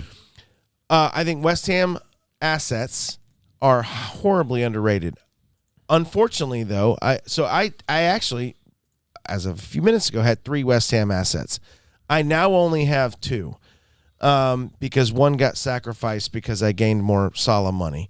So we'll get to that. My defense, Konza, Kukurea, Tarkowski, Van der Ven, Nico Williams. Pretty strong. I feel like pretty strong. Did you add Nico Williams because your brother said to? No. I did because Brian said so. He hates Ola Aina and he loves Nico Williams. Whatever. All right. Is there obviously probably no problems with that defense? I think Konza's boring. I do too. And I would point to FPL Villain, probably one of my other real life like individual fan accounts. What does he say? He said there's no his broad advice is there's really no reason to go for the Villa defense. Okay. On the grounds that they didn't really do anything to improve. They were not good last season, and they're the same this season. Okay. They didn't, and also Emiliano Martinez is suspended for week 1. So it's their backup goalkeeper that's starting. I actually would have made I have it in here. It's on my notes. You can see it. Just no one's going to have Emiliano Martinez to start the season because he's suspended. He's like 0.5% owned or something like that. But Villa's schedule is better from week 2 on. They have way more useful defensive games, I think, from week 2, starting in week 2. And Emiliano Martinez will be back. So I almost thought about it as like, hey, you want to start with a 5-0 goalkeeper? Or you want to start with like a cheapie? Throw Dubravka out there and hope that he starts in week 1. Have Emi Martinez as your on your bench. Yeah. And just have him ready to go in week 2. You want to hedge toward the Villa defense, you could do it that way. I get it. I mean, Konza, he's it feels like he's always in there because he's never expensive and he's a reliable 3 yards in a cloud of dust, as you'd say. Who's your favorite 4-5 defender? I don't know. Okay. Van de Ven. Be thinking about Van de Ven's probably my favorite. I already own him. Van de Ven or Wan-Bissaka probably. No, I would go Diouf. Okay. From so Juve was sacrificed. That's an interesting one. I thought about that too. Juve was sacrificed for Nico Williams. Juve was in there. I might actually bring him back. Yeah. All right. But that's based entirely on, like, that's preseason and hope. Just the hope that he's more attacking. But West Ham's first game's at Sunderland. Game 1, good. If I'm trying to games 2 through I don't know, not good. I think that's the issue. I think that was the reason why I've seen so many people question why Wan-Bissaka was one of the most owned. And I'm like, I get his last season stats were great, and what he did attacking wise was very good. And he is a DEFCON defender. Yeah. He is everywhere and does everything. But I think that I'm kind of curious if again, a better podcast might know this off the top of their head.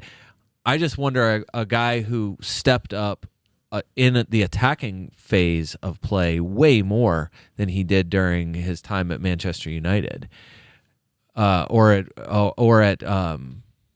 Crystal Palace. Right. A guy who was like pretty strictly defensive and then goes to West Ham and all of a sudden is like one of the most creative defenders in FPL last season. And I'm like, is this not going to take away a little bit from his defensive contributions? I don't know. Dave, the other thing is whether or not Hermanson, the goalkeeper that West Ham signed, eventually good takes Areola's spot. I don't know if there's any. He had some really great games. I think that would be one. Is it enough for week 1? That's what I think the question is. It seems like it's Areola to start with, but just that's not. I don't know that you'd want to kind of book a goalkeeper transfer. Never bank on the French nipple. Hey, I always can rely on Vicario, the stout Thomas Frank Spurs defense. All right. Who was out for most of last season. Again, Konza, Kukurea, Tarkowski, Van der Ven, Nico Williams, currently Konza on the rocks there. Okay. Midfield, Saka, Palmer, Gakpo, Wilson from Fulham, as in Harry, and Bruno Fernandes. Interesting. Now, Fulham, the other guy who I upgraded was another Fulham player, was Josh King. There's an 18-year-old who's been starting for them in the preseason. Josh King is 4-5, right? And he's been on the score sheet most of their games. Interesting. The other guy who had an amazing preseason is Harry Wilson. He always has a good preseason. He had a great preseason when he was playing for Liverpool. Okay. Well, so maybe I'm chasing fool's gold there, but Harry Wilson had a great player. Meaningful moments for Fulham last year, especially coming off the bench. It seems like he's worked his way into the starting lineup, and if that's the case, why not give Harry Wilson a whirl there at Brighton? That doesn't scare anyone. No, I think it's a good call. I like him. Again, Bruno Fernandes, Gakpo, Palmer, Saka, Harry Wilson. And then the strikers, the one and only most highest owned, João Pedro. My guy, Brian. Well, you really are part of the problem. My guy. And I like that though. And Fulkrug from West Ham. Okay. So that is my current team, and That's interesting. Look, I think we haven't talked about Arsenal much. Gyökeres scored 54 goals in 52 games. I don't care if you're playing in Series SA. That's way down the list. I don't care if you're playing in the non-conference league. You meant 54. No, I was trying to go C. It wasn't Series B. There's actually Pizza. That's what he was. There's actually Pizza Series B. I don't know the Serie B. And then there's not a C, I don't think. But anyways, Serie B. I don't care what league you're in. The last multiple years he's scored ridiculous goals, and all he's done is score in the preseason, and you love it. And the bet that you guys need to have is right off the top of the list here, which should have been the way we opened the whole thing. Guess who's going to be the Golden Boot winner this year? Dave says Gyökeres. Travis says not Gyökeres. Now you had to go Golden Boot. There is a Series A. Is there? Write it down. Write it down. Dave is Super Dave already Ryan's making bets for me. bet 365. I Dave think he has a scores $20 15 bet goals or more. on Gyökeres to be the Golden Boot winner. It's like, I don't know, what is it, like 45-1 or something like that? I honestly, assuming health, I think he's got a shot. You're saying minimum a 20-goal season for your guy. Travis If says you put no me on way. an over-under number, I would say 17. And yes, I think he has potential to score 20.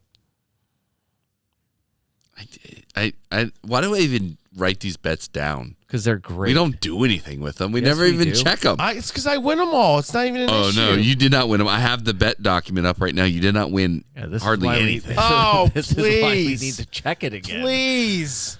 The very first bet that we did last season was most points in the first 6 weeks. I can't wait for this. This is great, actually. I like that we're revisiting this right now. I know. So it was nearly it was 11 it was PM. Brereton Diaz versus Luis Diaz. You took Brereton Diaz. Did I win? No. Luis Diaz was Not really even good close. to start last season. Luis Diaz The next was one. better. The next That- one that was. feels like the a- next one was Arsenal will concede at least one goal in game weeks 3 through 5. You said no. Brian said yes, And they did. Of and they did. You They lost. conceded one. Of course they did. Fine, one. All right, so the point is that Dave's going to win another bet here because his Didn't win guy any bets. his guy is going to score almost 30. I have a feeling he's going to be great. I love how you keep upping the Dave, number. the one. So I have All right. I have a variety of questions about your team. Okay. Just remember, we only have 33 minutes left, and then my memory card's going to give out. So, So don't have too many questions. You did have Esteve in your team, yes? I did. So you could go with Axel Tuanzebe. We talked about him a couple Why not? weeks ago. He wasn't Burnley's player of the season last season. That's exactly why. And I think Steve He was? or was not? Steve was Burnley's player of the Okay. season. Also, he was in the championship. He was in the championship starting Team of 11. the Wednesday, Yeah, just season. became Steve in my See? team. Click. Done. So that's the big one. Also, told you you didn't know about just Steve. I think it's just the idea I that don't. it's Burnley. They're as strong of a defense. We talked about that before. They were that strong. in the JJ Watt championship knows defense. a record-breaking defensive unit for the championship for Burnley. and you imagine some of that has to carry over into Agree. the Premier League.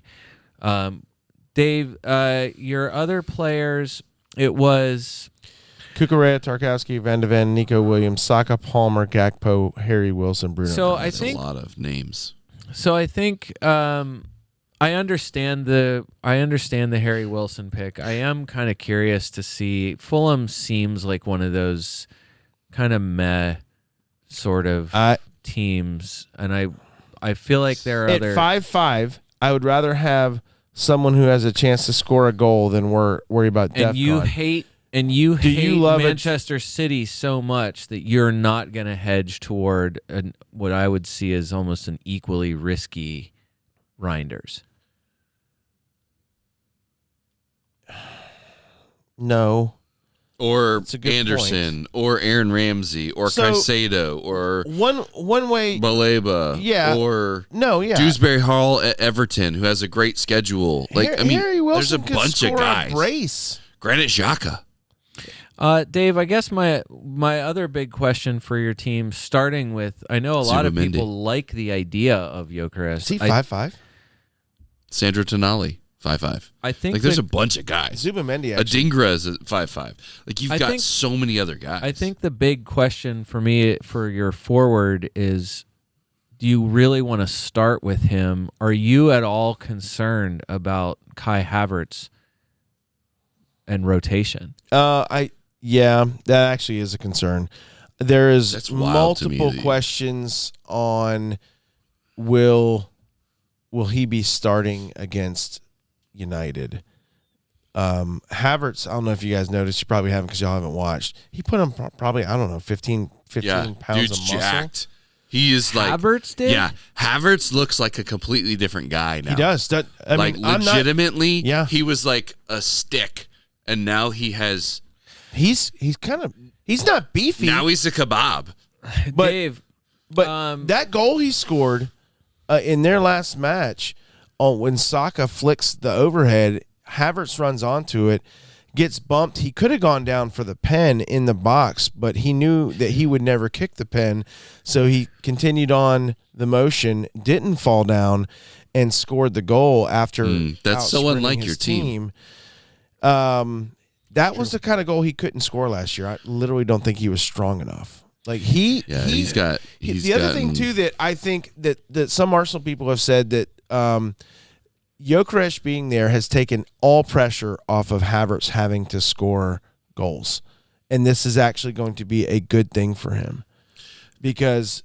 I don't know that that's true. How much does this just as a team maybe, but as a player, that's competition. He wants to be on the field for sure. Well, that's pressure. He will be. Doesn't your man Arteta still loves Kai Havertz? He especially now that he's ripped. He does. And much bigger respect for strong men.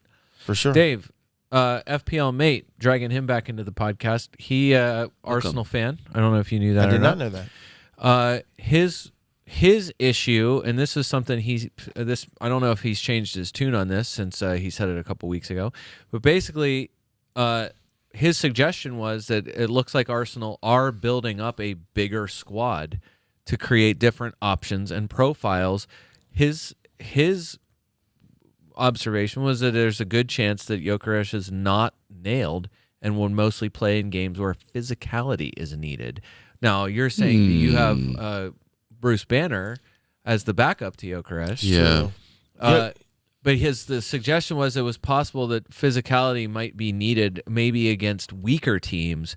That when he plays, I think he'd be great. But early substitutions and Havertz starting some games may impact his playing time. I see that. That makes sense. The idea, too, of Gyökeres might have a share of penalties, assuming that Arsenal continues their practice of choosing the penalty taker on the pitch. Right. So that is something that you don't know that would benefit him. But, is that enough? Do those two things... I think Gyökeres is the penalty guy. I think he'll be starting. And I know most people look at it like, you really going to go on a think? I think Arteta has shown in the past... They don't know his sources. I know in the past... The last preseason game that Arsenal plays, that will be the starting lineup. So I would say 95% chance that the team that started against Athletic Bilbao, which was Raya, Timber, Gabriel, William Saliba, Calafiori, Declan Rice, Zubamendi, Odegaard, Saka, Gyökeres, and Martinelli. That will be the starting lineup against Manchester United at United. Are you skipping? You're skipping your defense. And by the way, Zubamendi was the man of the match by far. And you're skipping your defense through the first 6 weeks, I'm assuming. And in week 7, once the fixtures turn with West Ham at home, you would switch to Gabriel only. Or you would switch to whoever the hot hand is at the time. Gabriel definitely is the most reliable. Look, you and I both love if Timber and or Calafiori can keep health, then both of them are worth a start. Yeah, I would want Timber more than any other defender that for you box have. touches, because you love a good box touch. Nothing I like more. Wow. I mean, hot pockets. But, wow. So first 6 games, I think they might get 2 clean sheets out of those. That's not enough.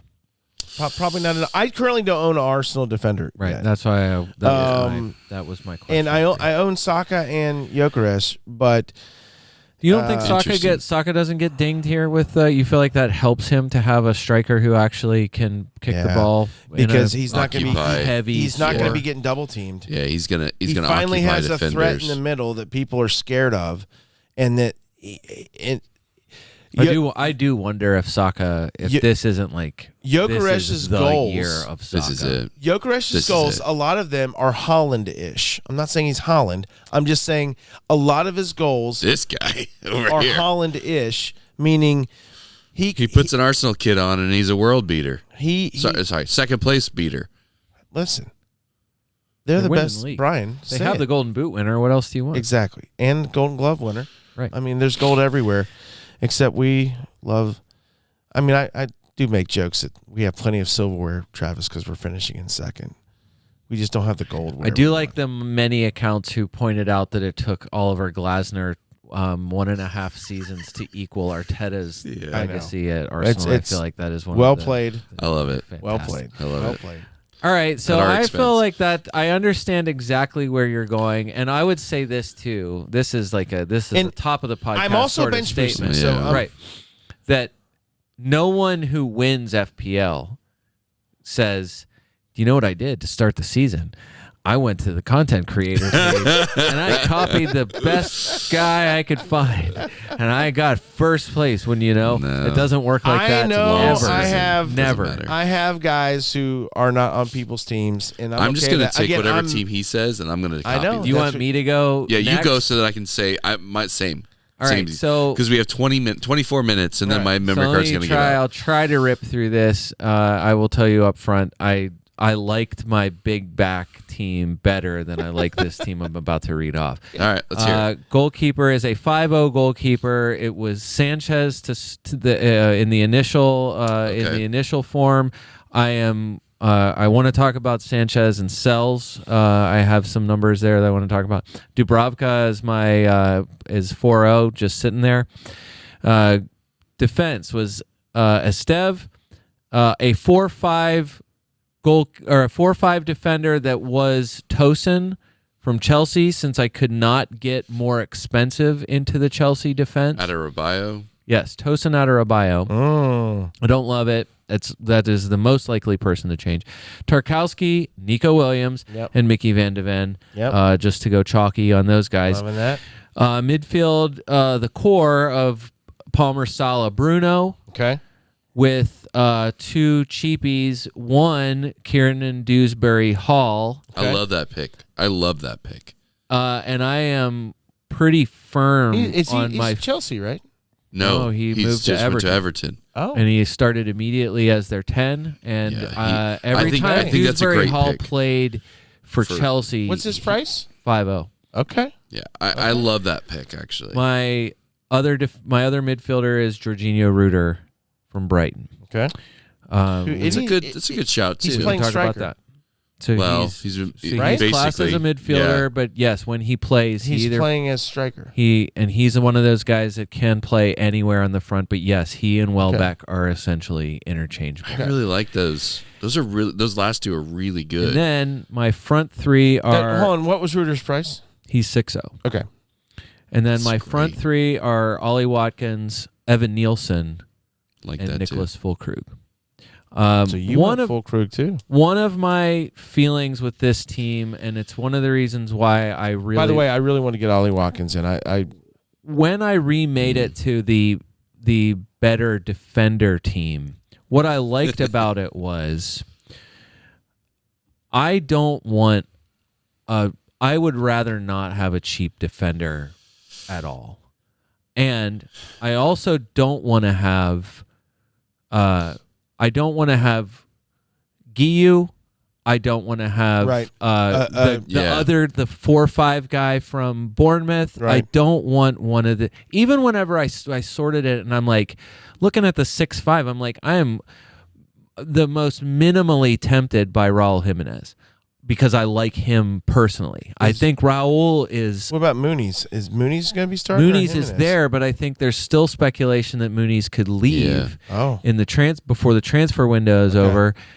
And Raul's better than him, I think, anyway. And I think that's the reason why they're willing to sell Muniz and keep Raul. So even looking through those guys now, I'm like, there's nobody. Fulkrug is the lowest guy where I'm like, yeah, I'd feel comfortable with that guy. Right. I really did not want to have a forward where I'm like, he's not doing anything for me.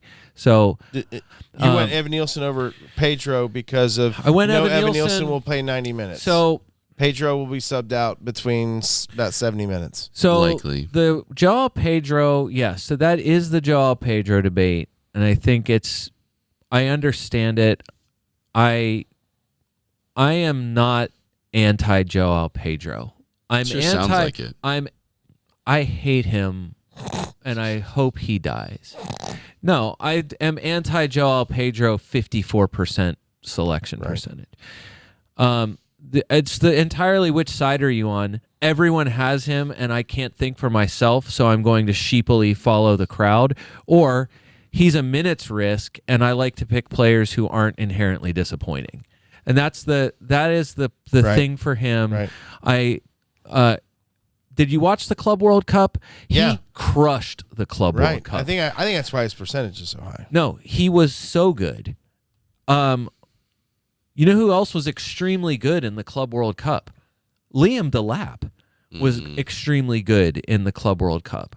I don't think Liam Delap. I think Liam Delap is the biggest argument against Joao Pedro because Liam Delap he's probably going to win the job. Good. Yeah. I'm not saying I'm not saying that Joao Pedro is going to all of a sudden be terrible and can't kick straight. I think he's going to be. I totally buy the argument. He was already good. He was good enough that you considered him a lot for Brighton. I don't know if he was a head case. I don't know if the total situation was bad. This Chelsea situation seems to be like perfect for him. Cole Palmer and Joao Pedro together. If you watched it, those two, I mean, was symbiotic. I mean, those guys were so good. 100. So here's, again, another pundit naysayer. Big Man Bacher, again, one of the many who have warned against just jumping on the Pedro bandwagon. No guarantee on his minutes, or at the very least, the assumption of a 60-ish minute substitution. He's not on penalties, 100% not on penalties, where he at least was. We know he was taking them before. Sure. He's gone up $2 full from his price at Brighton, and he's simply not the talisman at the club anymore. So you're already, Cole Palmer's already in half the teams. Like they're at, it's essentially they're like 100% covered by ownership. So it's just what I would say back to Bacher is this is a guy who's fighting for a spot. He was given the spot. He had no competition at Brighton. Right. He has to beat out Delap. He shows up to the Club World Cup with zero training with the team and starts lighting goals on fire and has continued to do that. And he's already said, I mean, this was a reported thing. It was widely available. He talked about coming back early, that a lot of the team, like he came back to get back into the training routine earlier than most of the rest of the team. So good on him. I mean, team full of stars, a team that's, 4 deep at every position, at least in the attackers. But every naysayer says the same thing. 60-ish minutes. I agree with the minutes. That's undeniable. 60-ish minutes and then a sub off, competing with at least one other competent striker, and that all of that equals should not be picked by this many managers. I think that's what the bottom line is.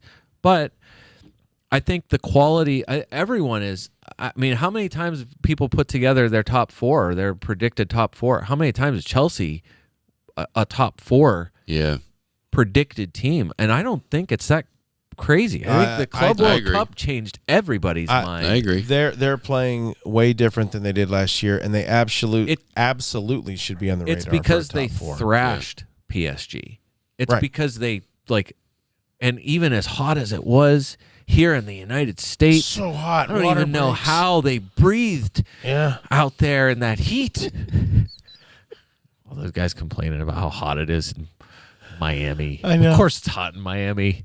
Like 2 inches from the equator. We got guys putting on oh my gosh, pads with helmets on, practicing in that and playing in that. Come on. It's humid here in the United States where we live. My big question marks, I could go either way on, like I said, Salah. I love the Gakpo argument. That's the big one. That was the guy, my original draft. You know who I had in my very first, when I created my very first team? You know who I was almost like, I really would like to find a way to get him in here was Who? Declan Rice. Oh, yeah. So Declan Rice was one of the guys where I was like, you know what? I really like what he could be. Yep. This is, first of all, it's his Lampard role. second Coming season. into the box It's his late. second season Yep. in this system. Now he's got a much more competent striker in front of him. Correct. He was 25th in midfield scoring last season. So he's finished with 127 points. He scored 79 of his 127 from game weeks 20 on. So he was 79, like Right. a good chunk of his, a majority chunk of his Two-thirds. scoring was from game weeks 20 until the end of the season. Yeah. Right. In that time, he was tied for 10th best midfielder. So his score of 79 from game weeks 20 to 38 was 10th tied best. for 10th. Wow. Created 34 chances in the second half of the season, which was 7th most of all midfielders. Right. With defensive contributions, as Tom Hadley and others have pointed out, he would have finished five spots better than he did overall for the season. He's close to averaging the DEFCON 10. Is that what we're calling ourselves now? The DEFCON 10. We gotta find 7 more people to create the DEFCON 10. But he averages he's over 9 for clearance, blocks, interceptions, tackles. He didn't lose set pieces. Nope. Presumably. Nope. At least not some of them. And He takes corners on one side, Saka takes them on the other. and I would think Arsenal probably is going to improve here. So Get better. and he stayed the same price. So he did not go up. Right.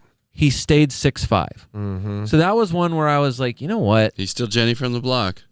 Declan Rice has an opportunity. He was already I feel like was a good consideration kind of as the season wore on last year. He was one of those guys where I was like, should I be thinking harder about him? This is exactly the kind of dirty work guy who has DEFCON potential and is on. This is exactly why Elliot Anderson was such a trendy pick for everybody. he Because actually Elliot has- Anderson is also on set pieces for Declan also has a chance to go get in the box, make assists, and score. He did that last season multiple times.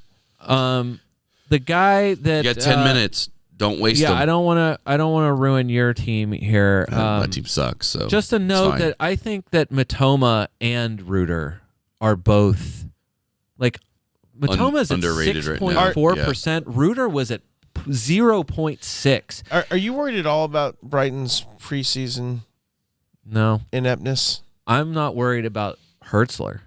I'm not worried about manager, and I'm not worried about a team that has done this for season on season on season, where I they agree sell with that. they sell players and keep reloading with Yeah, I guys like who that are too. quality.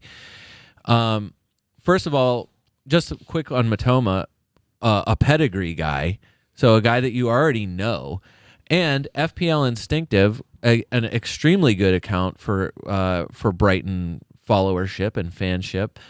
FPL Instinctive said it exactly like this. For all the stockpiling of attacking players that Brighton have done, they find themselves with only one fit natural left winger, and that is Tyron Matoma. Although James Milner could step in and play it. That's true too. Because Milner can do anything. anything. He can do anything. Reuter, one of 2 total Brighton players who can be striker for them, but is classed as a midfielder. Love that. I do like that. Per FPL Instinctive, he has multiple paths to playing, including starting alone as a striker, starting with Welbeck, I like that. moving to striker if and when Welbeck ever subs off, Yep. or Which you will, because he's old now. starting in support of Welbeck and moving back if and when Welbeck were to sub on. Okay. I like it. He had 95 points in 19 starts last season. So, 95 points in 19 starts? yeah. Declan Rice had 127 points total last season. Right. He played 1,600 minutes and had 95 fantasy points. Wow. Somebody who You're switching your I team would up, say aren't you? Wow. I would say somebody who has full season Not going to start every game. Nobody starts, or most people don't start every game or stay fit every game. Obviously, there's some rotation risk, but this was a guy who, as the arguments kind of rolled in, he was one of those guys where I was like, I totally see that. Yeah. I love the Matoma pick. I wouldn't be mad about going there either. Reuter's 0.5 less and playing as the potential of center forward. What about Carvalho at Brentford? You don't care? Doesn't matter? Don't care. Just wondered at somebody who was 5'0", who was like a little more attacking. Yeah. I do wonder Brentford seems like such a disaster. Another big one that for midfield that's in that six-ish range is Yuri Tielemans. That was one of the big ones that I think is some top FPL people. I just want to say, like, what makes you choose Tielemans now over last season? Tielemans scored similar thing, 121 points in 35 games. He is the primary corner and indirect free kick taker for Aston Villa. He was the most creative Villa player last season. Right. Created 60 chances, 14 big chances, which was both 8th for midfielders. I know, but my point being is no one that I ever saw ever owned him hardly last season. Possibility Nothing changed on Villa. What would make people go to him now other than trying to create content? Possibility of being penalty taker. Possibility. Because there's no clear-cut penalty taker. Morgan Rogers, I know we didn't say that. You didn't say that. No. He was a lot flagged. of people love him. Doesn't matter. He got hurt. He's in Ankle training. injury. He's in training today. Fine. So So now it's not a non-issue. No, wouldn't worry about it at all. But his price is way higher, and that was one of the major draws. Right. He was on fire, but he was on fire at a low rate. So I just want to say, and then one of the I could negotiate on the other forwards, but Evan Nielsen, I don't see a way that I don't start the season with him, and I don't care that they play Liverpool first. I know that's why that's he's great. 2.2%. No, that's great. Yeah, no, I love that. 15 returns, so 10 goals, 5 assists, and 28 starts last season for Evan Nielsen. Missed 2 months basically in January, February with a foot issue. To me, he was the kind of player all season long last year where it didn't matter, like bad on paper fixture, he was like immune to that. End of the season last season, end of May, or in May, scored against Arsenal in a game where it was like Arsenal defensively, it was like, it was terrible for them, and he scored. He was the first goal to score against them. Of course. Had returned the previous week against Manchester United when Manchester United seemed to be coming back together a little bit defensively. He hit the woodwork against Manchester City, and I think that might have been he didn't end up scoring in that game, but still, that was another one that was like, even in games like that, like by the end of the year, I think everyone had kind of shifted their teams around even because they played Leicester. Well, and he got sent off that one match, it just threw everything off. He didn't end up scoring in the one game where you're like, he was going to score 5 goals or whatever. Yeah. It just seemed like this is a time where it's another one where the manager is good. And Bournemouth, despite the defensive losses, like they're still coming back. Defenders. That's huge. I know, 3 starting defenders. and Housen and Kirkes. Yeah, it's not great. It's not good. And Kepa. I mean, what do you do when you? Yeah. That was a huge. Defensively, Bournemouth is scary. Right. I'm not. It wasn't that, but it's still. And Altara might be. It's still Semenyo. It's still Evan Nielsen. It is Kluivert's not not there yet, and it doesn't seem like he will be. But still, I'm not saying I'm starting him week 1, but I am saying it's week 2 and on that everyone is like, oh no, it opens up a lot for Bournemouth. Like why? Why not? Then just have him. Liverpool. Bench him in week 1 you're against bench boosting Liverpool. week one. Yeah, right. And I'm like, and even then I'm not playing him, but I would transfer him in. Yeah. I would think it's not the kind of team that's like he can't do it. Yeah, that's not like that for them. All right. Anyway, there are there are plenty other talking We points. got no time for my team, and that is okay because my team is not great and it's still in flux. I've made a billion changes. I will rattle them off, but then you need to close out because we did not plan very well because I figured, we'll be under the gun. We never go over 2 hours. We're literally at 2 hours. Oh my gosh, man. So we have 5 minutes. Here's my team. It went so fast. Pickford, Kelleher, Ooh, okay. Collins, Munoz, Tarkowski, Van de Ven, Wan-Bissaka. Yeah. Wow. Okay. Saka, Buemo, Palmer, Dewsbury Hall, which I made after you said that because I think that's a great pick. Gakpo. Okay. Whoa. Wow. Watkins, Delap, Bowen. And I will admit I had Where's all Delap. your money? I have 0.5 in the bank still because That's I it? anticipate that I'm going to need to make a Watkins, change. Bowen, money. Or Watkins, Bowen, who? Delap. And Delap Delap. is 6. He is 6. He's 6'5", sorry. Why Delap? Because I agree. I think that he's the one that's going to actually get a run. No. And- but why to start? Why not go with, And a bench boosting. why not go with 6-0 Fulkrug in the first week? Nope, I want Delap's Chelsea. not even going to start I want week Chelsea. 1 in a bench boost. You're I not going want to play. Chelsea. You're not going to play the guy who's starting week 1. I told you my team sucks. All right. He'll But- change it. You're going to change it. I'm going to change it like a billion times. Yeah, because you're going to change it to get Salah in there. You're not. No. I changed it to get Salah out, and I wanted to see what the team would look like without him. And it looks really good without. It's good. That's a good. I think that's a great right. team to bench boost on. I now have 1 minute, correct? Now you have 4, but you're fine. Oh, 4? All right. Wow. Guys, Travis, I'm going to have to soak your team in for a second. I wish we did have time to talk a it's little bit fine. more about it. I love I want to Munoz. do something different. love I want Munoz. to be The only interesting. reason why I don't have a Palace player is because Palace schedule wicked It's difficult. not great. Only reason why I don't have a Palace player, but I love the way they played against Liverpool, and I got the money. even with the threat of losing Gahey and Eze, did it matter in their performance? No. No. I love Sarr. They both captained the team at different points. I love both Sars. If you Yeah, told I me do. you were going, But I Glasner- thought If about you're Ismail going Sarr. with, I really thought about it. Ismailia and or Pape, Eventually, either Ismail Sarr I Sarr wouldn't is gonna hate be a in the lineup. Good pickup. Either All Sarr. right, let's wrap it up. For the well, look, gentlemen, I'm not sure we could have covered much more. I'm sure there probably There's a Yeah, lot there's a more lot there. that we didn't talk there's about. a whole lot. But I'm actually angry because there's so many other things I wanted to talk about. Well, that's for next week, and we'll know more then. that's true. It'll be great. We will know Keep more 'em. next week. And Travis, are you worried at all about Liverpool playing Bournemouth at home yeah, on Friday afternoon? yeah, A little sure. bit? Absolutely. Little bit. I'm so ready for this Shaky season to about kick everything. off. It is fantastic, and I will be beyond nervous watching Arsenal play on It's gonna be Sunday sketchy. at Old Trafford, where we historically have not played well. For the FPL America podcast, this is David Smith. Until next time.